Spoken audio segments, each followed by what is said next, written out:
কানাডায় শেষ হয়েছে জাতীয় নির্বাচনের ভোট গ্রহণ, শুরু হয়েছে গণনা। স্থানীয় গণমাধ্যম বলছে ফেডারেল নির্বাচনে জয়ের পথে মার্ক কার্নির নেতৃত্বে কানাডার লিবারেল পার্টি। তবে দলটি সংখ্যাগরিষ্ঠতা পাবে কিনা তা এখনো স্পষ্ট নয় বলে জানিয়েছে পাবলিক ব্রডকাস্টার সিবিসি।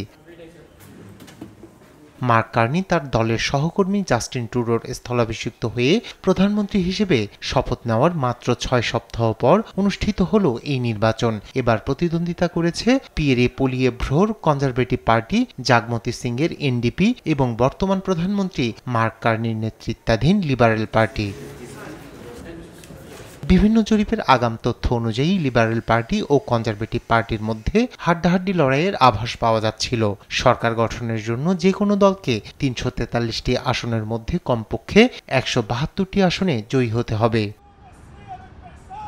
চলতি বছরের শুরুতে যে কোনো নির্বাচনে জয়ের ব্যাপারে প্রায় নিশ্চিত ছিল কানাডার কনজারভেটিভরা। তবে ট্রাম্পের শুল্ক আর কানাডাকে 51তম অঙ্গরাজ্য বানানোর ইচ্ছা উল্টেপাল্টে দিয়েছে উত্তর আমেরিকার এই দেশটির রাজনীতি। ফলে মার্ক কার্নির লিবারেল পার্টিতে ভোটের আগে সঞ্চার করে নতুন প্রাণ।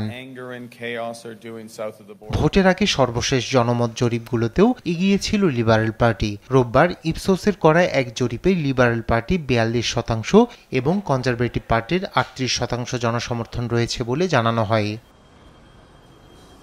রায়হান কবির শুভ্র, নিউজ ডেস্ক, দেশ টিভি।